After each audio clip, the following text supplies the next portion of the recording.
The floods that began in Pakistan's mountainous northwest sent a wall of water down the mountains, swallowing up thousands of homes and villages and taking the lives of more than 1,600 people, leaving another 20 million to suffer in its wake.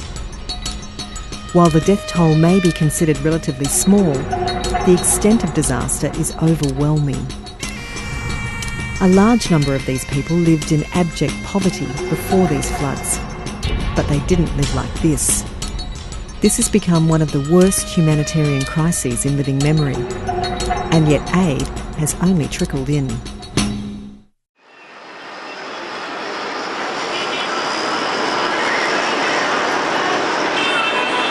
As the horrific flood scenes continue to slip further from our television screens and the Pakistani people go about rebuilding their lives, there are still thousands yet to receive aid.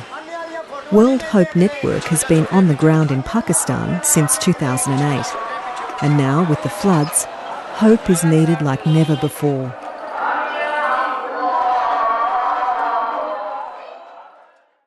The people who are affected, they need the people just like World Hope workers, World Hope Visions, because they were in much trouble.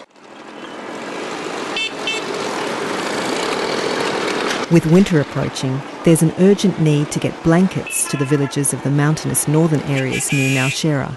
We're just heading off now to get some blankets from to load onto the trucks.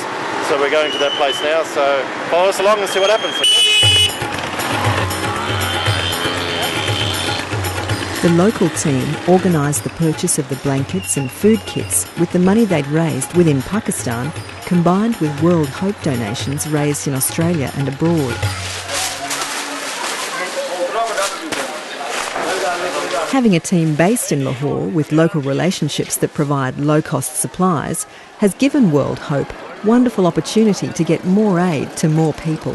We took the lot of things from this store to helping the flood-affected peoples, because we have a local relationship with the government's peoples who involved in this utility store. So they are giving us favor. The trucks made their way to a local school where the team could begin packing the kits ready for the distribution.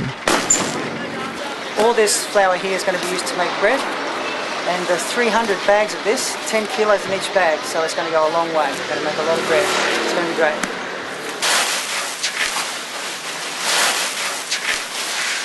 When you see these people, they've got nothing. They've got so much, they've got nothing, and this to me seems like I could fit this in the top drawer of my cupboard, but I'm giving this to a whole family. It's just amazing. The team loaded the last of the aid into the truck and then set out to Mian Issa, a village in the mountainous northwest of Pakistan in the district of Nowshera.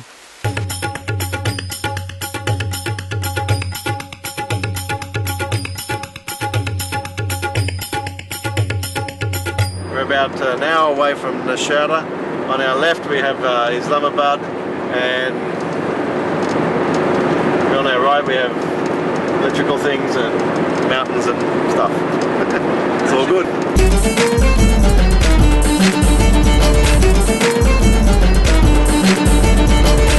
Mian Issa, in the Jehangir district of Nowshera, is around 7 hours' drive northwest of Lahore, so the team travelled through the night to arrive early. These villagers were doing it extremely tough before the floods. Now, as some slowly return to their homes, many are still left to contemplate their future from within tents in aid camps. World Hope has established a strong working relationship with the army, so the team stops at the Nowshera base to organise the distribution with Colonel Kashif. You travel all the way from Australia, another continent, to some other continent, just to help the people. And it is a great service to the humanity. Water levels along the Kabul River have returned to normal, but evidence of the destruction from the August floods is everywhere. This area is one of Pakistan's most impoverished regions, already reeling from years of Taliban and Al-Qaeda-linked violence. After negotiating the local traffic and sandy, mountainous roads, the team arrive in the village of Mian Issa, where 300 families have been waiting for the aid truck to arrive.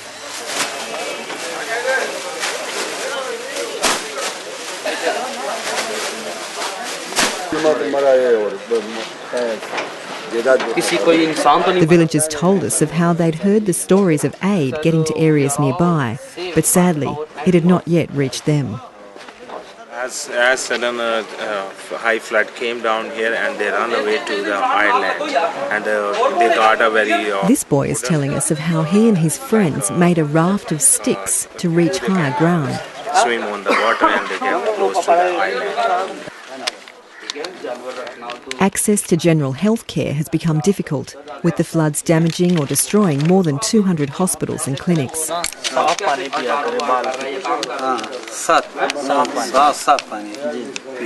As villagers describe their conditions, medical volunteers assisted with treatment of wounds and medicines.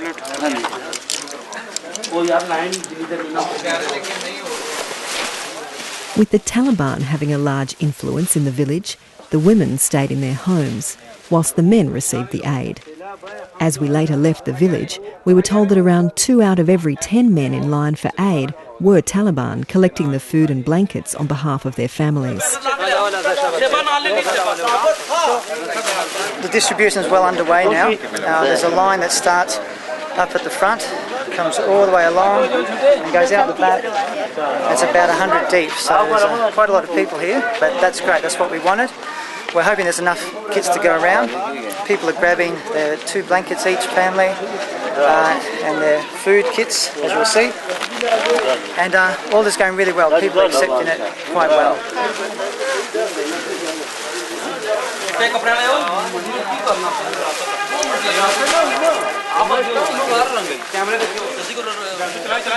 With the sun going down, and with the villagers successfully receiving the aid, the team call it a day.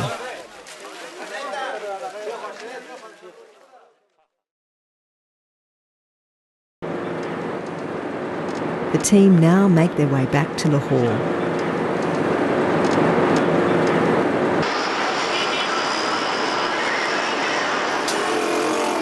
With the floodwaters receding, life in Pakistan is slowly starting to return to normal. People are coming back to their homes, work and joys in life. But still many are faced with great uncertainty over their future.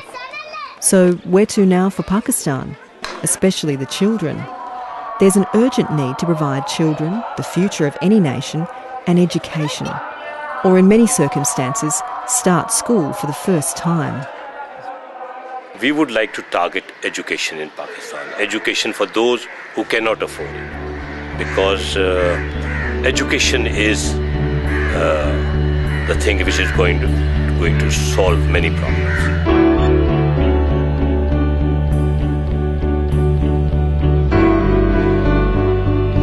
This is a small school that's been started for the very, very poor people in this country, those that have disabilities or come from very poor families do not get education. 50% of the country is uneducated.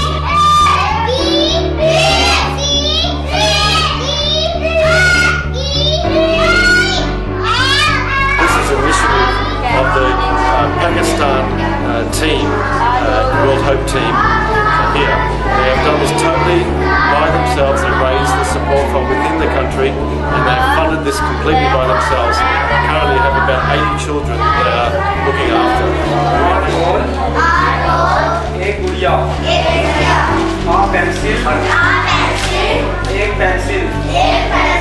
We have Muslims and Christians working together to help their young children secure an education. It's a very moving thing. Out of small things, great things happen. And I just have a great feeling that this school, the Hope Public School system, can be the start of part of our vision of educating the poor to have a better life in Pakistan.